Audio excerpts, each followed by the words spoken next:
aren't you the guy that boasts about these really meaningless things? And he goes, no, I'm the guy that takes the longest baths in the city. Business is messy and unpredictable. Sometimes lonely. So lonely. So lonely.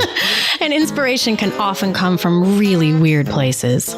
We pick up where the bullet point blogs and the highlight reels leave off. We start with the stories. So here's my story. I was scrolling through the social medias, as you do. As you do. And I saw this article about something about Gen X having their time in the sun, their moment in the sun or something. And that and I have to say, quick caveat, I'm not a huge fan or I don't know. I have issues with a lot of the generational conversations. There's absolutely, things to glean and things that are important. There are differences between boomers and Gen Zs and millennials and whatnot.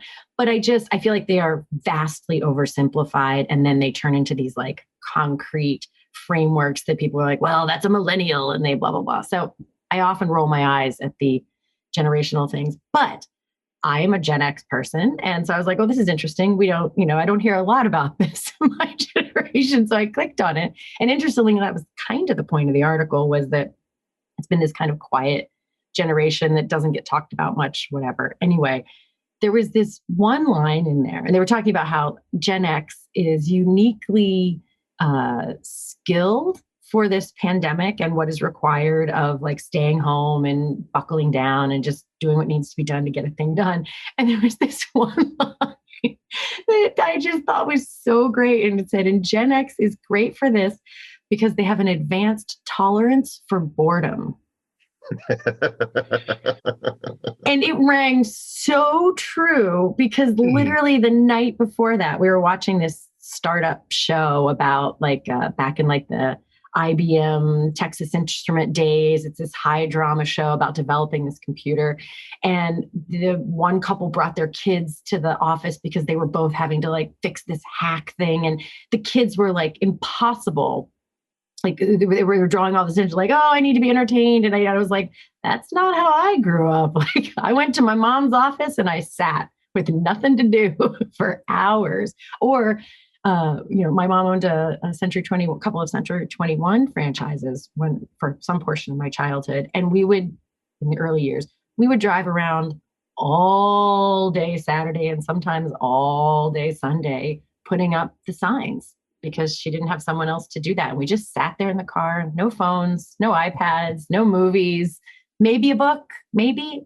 And so, yeah, I do think my generation has an advanced tolerance for boredom. And I just wanted to bring this topic up. First of all, I think it's been far too long since we recognized that we do have an intergenerational podcast, considering that I am officially a boomer. Are you officially a boomer? I'm officially a boomer. I was born September 1st of 1963. And I was born September 1st, 1973. Right. So I Gotcha. believe... that's when does boomer end? I think, doesn't it end in 64? I think it is 64. It's right around 64, 65. Yeah, no, I'm fairly sure, which means that, I think I don't get enough credit for being able to communicate among the generations as we have for 3 years weekly. But for the purpose of this conversation, I'll count myself among the Gen Z. You're like a cusping, well, not Gen Z. That's my kids. That's Gen X. Yeah, Gen X. Gen X. You're like a cusping boomer. Yeah, boomer with I'm a boomer with Gen X rising. So only for the advanced capacity for or tolerance of boredom, because while you were doing your mom's Century 21 thing, I was in the Milton Eisenhower Library at Johns Hopkins, spending my childhood there as my mother was working on her dissertation. And occasionally I would have the excitement of going into the card catalog, finding whatever she told me and go up to the stacks to get it. Yeah. Okay. I'm going to push back a tiny bit because that doesn't sound boring. That sounds really fun and No, fascinating. it was about 20 minutes of action packed into 8 hours. So, gotcha. yeah. At least you can walk around and get books and read and whatnot. No, you just walk around and have people give you the side eye on every floor because you're an 8-year-old in the Milton Eisenhower Library at Johns Hopkins. This is, right. Okay, so frame of reference, that library is not like the Enoch Pratt family library where there's like story time on the carpet. Like these are this researchers, is the serious, musty old books. Who brought the kid? Valuable collections, serious students, and people who have no tolerance for noise. And but that's part of it though too, right? It's not just advanced tolerance for boredom, but like being quiet and just sort of being invisible. Yeah, to be invisible. But I do think it brings up an important point, which I will get to through this. So Alex, who's my youngest, he's a senior in high school. We've kind of, Nikki, Alex, and I have kind of made a habit of picking a show, and we'll watch it from beginning to end like a series. So we picked, and a throwback, we picked Scrubs, and so we started watching it from beginning to end. Watched the first 2 episodes of Scrubs last week. I mean, again, we've seen it before, but go ahead. It's great. So anyway, but he came down, he said, look, I'm really excited about this show. So can we watch one Scrubs and one of this show that I want to show you, because it's only 20 minutes. Each episode is 20 minutes. There are only 8 episodes total because it's one season. And it's a show called Midnight Gospel. And it's very interesting for those of you who don't know it. It's adult animation, an animated series, and it has to do with the characters are really talking in a podcast about mindfulness and Eastern philosophy and Buddhism and all that stuff. But the animation is so manic about going to other worlds and cartoon characters doing things and going here. And it's so busy. It is incredibly difficult for me to follow the animation because it makes no sense to me and the conversation. So we will have great discussions after the episode about the conversation that they were having, the mindfulness and the reincarnation and the point of everything and existentialism. But Alex will say, and did you see when they did this in the animation? Did you see when this happened? And he's and the parsing all of it. Guitar, and it flew here, and the notes went here, and then this one. And if I thank God the episodes are 20 minutes, because if they were an hour, I don't know what I would do with myself. But it sounds like it almost has that effect of like strobe lights do on people who have epilepsy. Yes. But it does make me think about, business communication, and not just communication, but charting career paths and opportunities and job descriptions, because I do think there is a big difference between people who are really into the manic animation of Midnight Gospel and how that translates into their work lives, their expectations of stimulation, their view of what kind of activity should surround them, and even their way of getting work done. And my way of getting work done, which is, I don't want the background music. I don't want anything. I got to focus on this. I have a Zoom call. And like you said, an advanced tolerance for boredom. You can sit there on Zoom calls. You can wait for the, person 1 through 15 to speak, and you can go and you're staring at the same screen. Right. And I'm not sure that Alex could do that. But on the other hand, he can deal with so many more distractions than I can. Yeah. And I can't remember where I first heard this. I think it might have actually been my mom.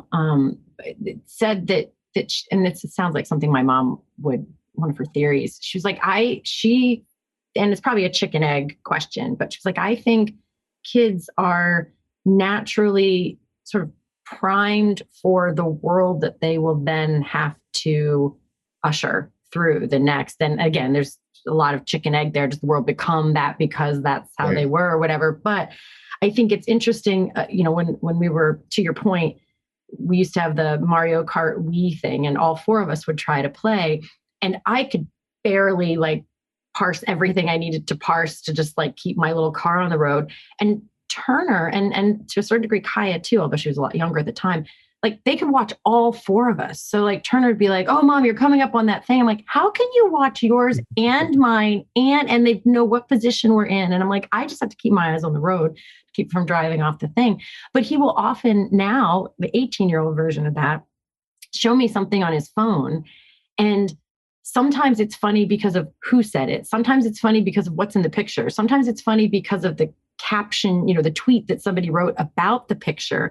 And it takes me like 5 or 6 seconds just to figure out which thing. Like I have to read them all. And he was like, what are you doing? Why is it taking you so long? I'm like, because I don't know which one is I don't know what I have to figure it out. And it makes me feel so old, but same kind of thing. Like I think kids of that generation could glance at a thing and be like, do, do, do, do, do, do, and they could like take it all in really fast. No, and I think that's the way that I see that translating in the work environment is through the communication and like how do you cater to that tendency.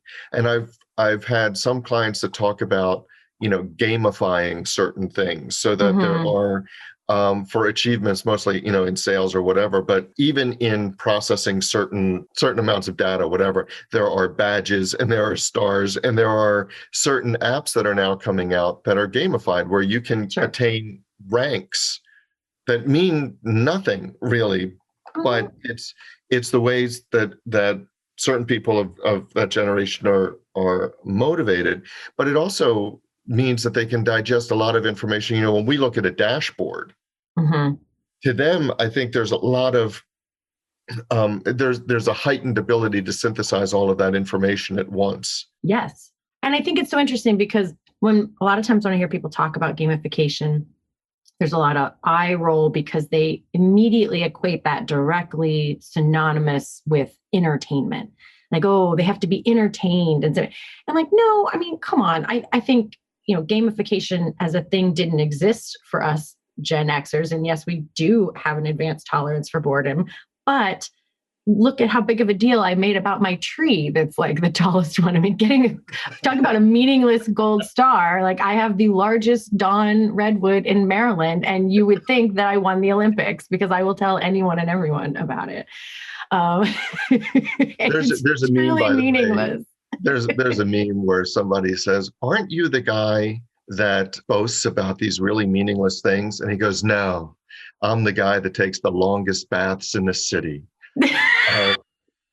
Anyway, I just thought I'd throw that tangent at you. Totally. So I think we all have tendencies to respond to, getting a gold star. I mean, at the end of the day, we're all lab rats. And so, if you hit the lever and you get some cheese, you're going to hit the lever again. But I think there's a real downside to not looking past what it's easy to roll your eyes at because you don't understand. Like, I mean, I'm sure you and I have both had many conversations with owners of companies who are frustrated with things like, oh, my people just want to put their headsets in and work and they're not, paying attention to other things. And there's such a nuanced balance to that because, yeah, a great deal of what I learned, especially early in my career, I learned from just picking up from other conversations around me. And so if you've got your headsets in, you don't hear that. But I was like, when that first came up in my company at that era, I was somebody who, doesn't want music on if I'm writing or I have to think about like something that's like language based.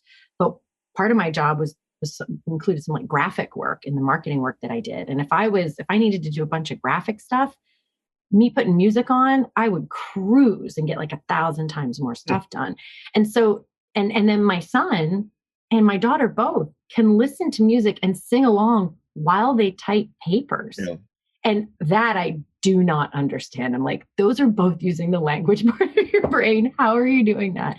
But they can do it. And so to me, it's yet one more place where if leaders are looking at the outcome, like what is it that you want out of somebody? And are they delivering that for you? And if so, do you really want to be a stickler about how they got there and whether they had, and if there are problems with how they got there, can you address those problems without busting up the whole system of what they uniquely bring to the table about how they will work best or, bring their best and we had talked about, the need, especially in the profession in which I grew up, which was you had to be at your desk a certain amount of time and there was face time and And now being at the office is almost an impossibility in many ways. But it will. So many people who thought being in the office was necessary are waking up to the fact that it's not. But when we talk about catering to how the others see the world and what the outcome is, there was one thing that I keep going over in my mind. I'm not sure of the significance of it, but I think there is some, and that is that it may be meaningless, but I'm going to use some of our time for it. Yes, because otherwise, I don't want to take away from the laser focus that is our podcast, but I will for just. That's my sound effect for laser focus. I have a link to my calendar. A Calendly, one of those apps where somebody can go on and check and see, and book a time. And I was talking to a friend of mine who also does that and would send it out to his team and say, look, he has a large company, make an appointment with me if you want to discuss anything, whatever. And very few people would. And he made a discovery about 2 months ago. He said, I realized I just wanted to try an experiment. He said, so I changed the Calendly link, because before what I was sending out was a link to book an hour of my time, because it was just standard on my calendar. You take an hour, 9 o'clock, right. 10 o'clock, whatever. He said, I changed the link so it was booked 20 minutes of my time. And he said, and people just started booking time, which is what I wanted. I wanted them to talk to me. Yep. And I think that an hour was just too much pressure. Like, I don't need to talk to anybody for an hour. I don't want to be on this for an hour. Right. And I was like, well, you don't have to. You could book the time and be on there for 10 minutes.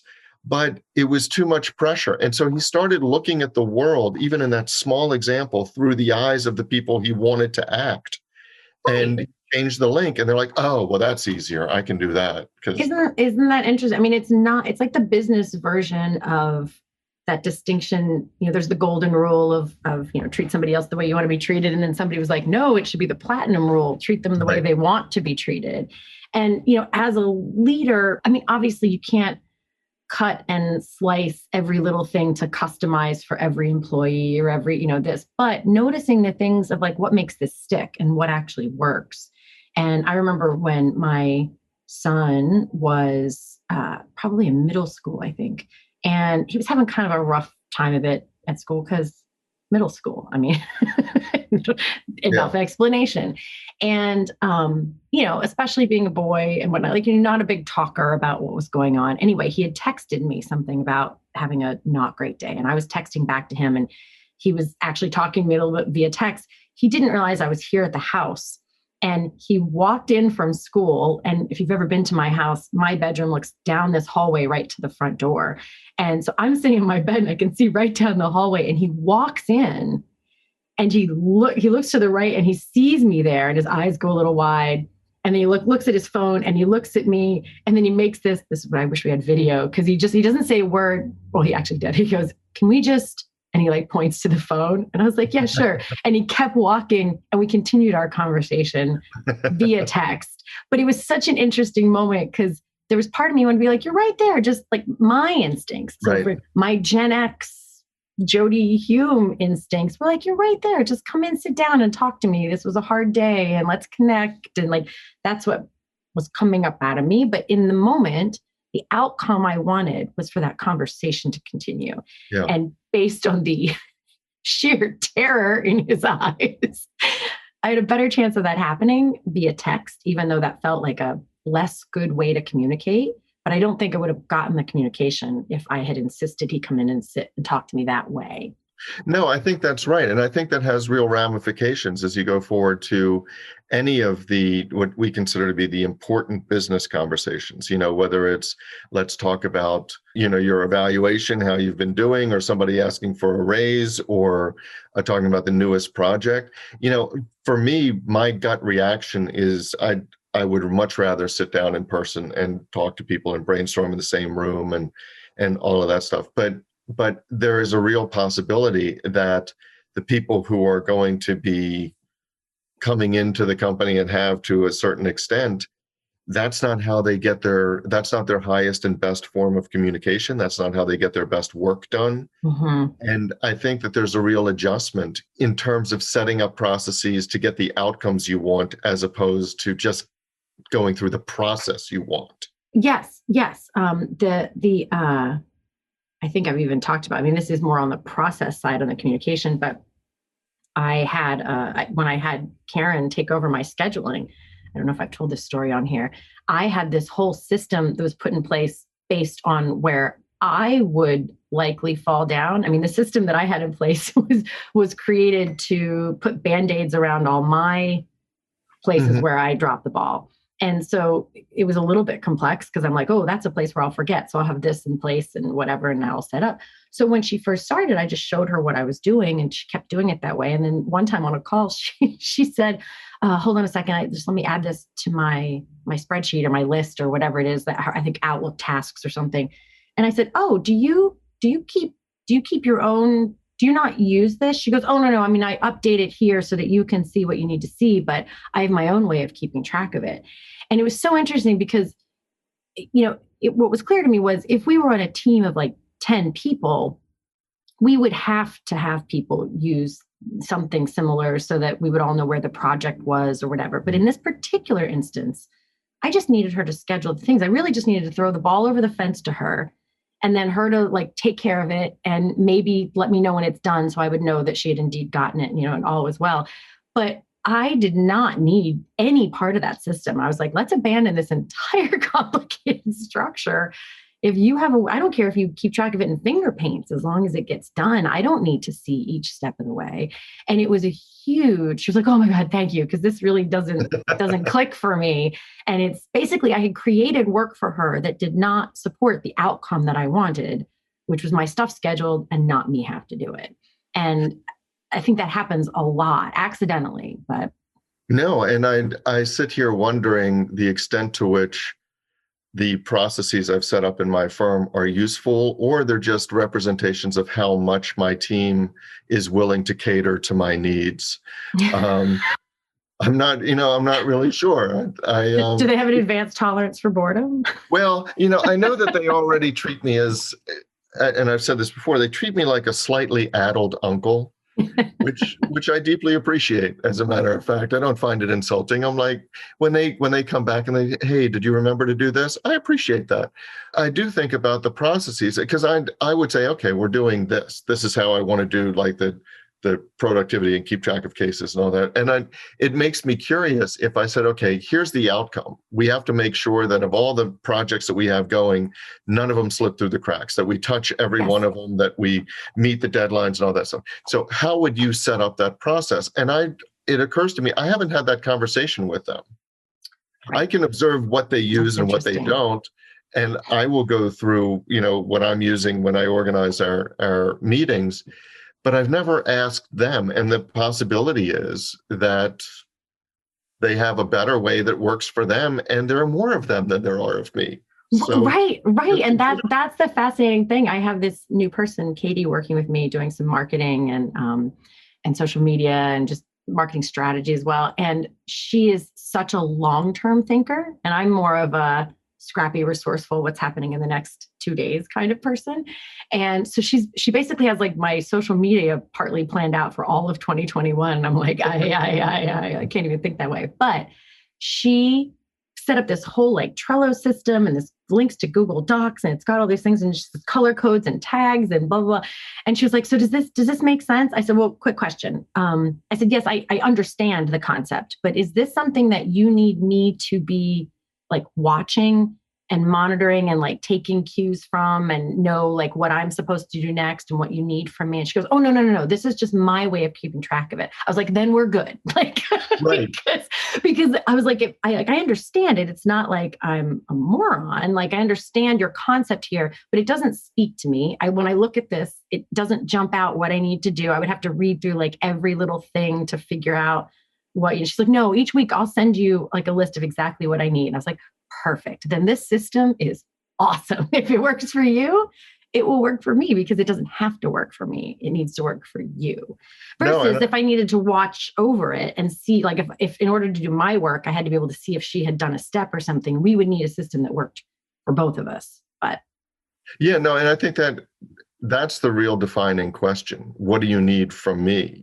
Because if this is a system that Katie just needs for her, then Right. then it doesn't have to work for you. So here's because I do want to tie this all back. I think what has always bothered me about oversimplification of these of the generations is it segments it in a way that makes that part of the conversation harder, because it's almost, I mean, I think of it as all the superhero movies or the X-Men movies or something. They don't all come together around a big table and then try to handle things the same way. Right. They each have their own thing that they bring. And, this one can run really fast. And, that's almost like the Gen Z people. Like they can zip around and run, do all these things. You want to leverage those superpowers, even if it requires like some sort of accommodation in order to have access to those superpowers. You put them to use in the way that works versus, I don't know, our advanced tolerance for boredom. It's a hell of a superpower. No, but it does make me think that in creating systems, I think that the next time I hire, I'm going to create a job application that's going to have a couple added questions like, name 2 songs by Meatloaf. Have you seen the Rocky Horror Picture Show? Yes or no? And that way, as long as I have the answers to those questions, I'll be able to peg whether we are actually on the same wavelength as far as our foundation, our cultural literacy, and the way we look at the world. Okay. And if they say no, then I'll know, you know what? I have to make more generational accommodations than I thought I. Wow. Usually I am the first person to connect the dot on a tangent. I'm like, oh, I know where he's going with this. And until about 3 seconds ago, I'm like, I have no idea where you're headed with this comment. No, it's just, I think there are certain diagnostics to tell whether you're on a different side of a generational divide than I am. I think Meatloaf might be one of them. That's interesting. Well, as we wrap this up, I will tell you the very first time I felt super old was I was in a Zumba class. This was probably like 10 years ago. So I guess now I'm super older, but I was in a Zumba class and it was just a really great song. And I was like, God, that felt good. And I made some comment to the girl beside me, who really was a girl, not a woman. And I said something about like channeling my inner solid gold dancer. And she was like, what? And she had no idea what I was talking about. And I was like, oh, right. Yeah. Upsetting. You don't know what I'm talking about. So that's our story. But the discussion doesn't have to end here. No, it does not. In fact, we don't want it to. No, we don't. That is why we actually have our private Facebook group, which we started to make sure that we could get your comments, your rants, your thoughts, your stories. Your stories. You can find links to that group as well as show notes and links to subscribe via email and how to find us just about anywhere you can possibly find podcasts at sohere'smystory.com. And you can also find us on Facebook and Twitter at SHMS Podcast. And since we know it takes a village. Yes, it does. We'd like to thank our village, our super talented, incredibly patient team. And occasionally snarky team. Yeah, but in the best of ways. In the best Lovingly of ways. Snarky. Yes. Good mockery. So a huge shout out to the people who actually help us produce our show. First, our sound engineer, Tom Hansen. Thanks to Christy Schmier for our brilliant show notes and all the other fantastic writing she does for us. And to Taylor Mathauer for doing just a little bit of everything. Including wrangling us. Which is no small feat. No, it's not. This is Jody Hume. And I'm Elliot Wagenheim. And you've been listening to So Here's My Story.